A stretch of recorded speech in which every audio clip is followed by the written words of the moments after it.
2027 Asia cup ফুটবলের বাছাই পর্বে নিজেদের গ্রুপ পর্বের তৃতীয় ম্যাচে হংকংয়ের বিপক্ষে ভালো খেলেও হেরে গেল বাংলাদেশ। ম্যাচে বাংলাদেশকে 4-3 গোলে হারিয়েছে হংকং।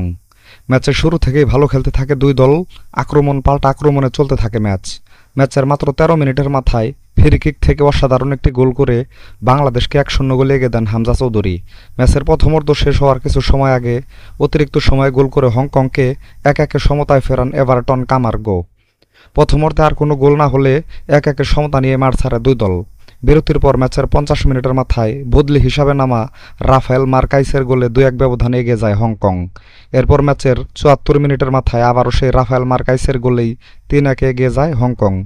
তখন মনে হচ্ছিল ম্যাচ থেকে বোধহয় বাংলাদেশ ছিটকে গেছে, কিন্তু না, ম্যাচের টুইস্ট তখনও বাকি ছিল। ম্যাচের 84 মিনিটের মাথায় জামাল ভুঁইয়ার মারা ফ্রি কিক থেকে হেড করে গোল করে বাংলাদেশের হয়ে 3-2 ব্যবধান কমান বাংলার ওয়ান্ডার বয় শেখ মোরসালিন। এরপর ম্যাচের 97 মিনিটের মাথায় মোরসালিনের মারা কর্নার কিক থেকে হেডে গোল করে বাংলাদেশকে 3-3 সমতায় ফেরান সমিত সোম। এটি ছিল বাংলাদেশের হয়ে তার প্রথম গোল। একসময় মনে হচ্ছিল ম্যাচটা বোধহয় 3-3 সমতায় ড্র হবে, কিন্তু না, ম্যাচ শেষ হওয়ার কিছু সেকেন্ড আগে আবারও সেই রাফায়েল মার্কাইসের গোলে 4-3 এগিয়ে যায় হংকং। শেষে আর কোনো গোল না হলে 4-3 গোলের হার নিয়ে মাঠ ছাড়তে হয় বাংলাদেশকে। ম্যাচে হ্যাটট্রিক করেছেন হংকংয়ের রাফায়েল মার্কাইস।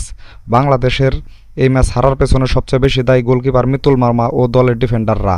তারা যদি আরও ভালো করতে পারতেন তাহলে হয়তো বাংলাদেশ ম্যাচটা জিততে পারতো বা ড্র করতে পারতো।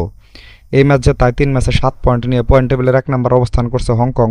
অপরদিকে এই ম্যাচ হেরে যাওয়ায় 3 ম্যাচে 1 পয়েন্ট নিয়ে পয়েন্ট টেবিলের 4 নম্বর অবস্থান করছে বাংলাদেশ। পরবর্তী ম্যাচে আগামী 14 অক্টোবর সন্ধ্যা 6টায় আবারও এই হংকংয়ের বিপক্ষে মাঠে নামবে বাংলাদেশ।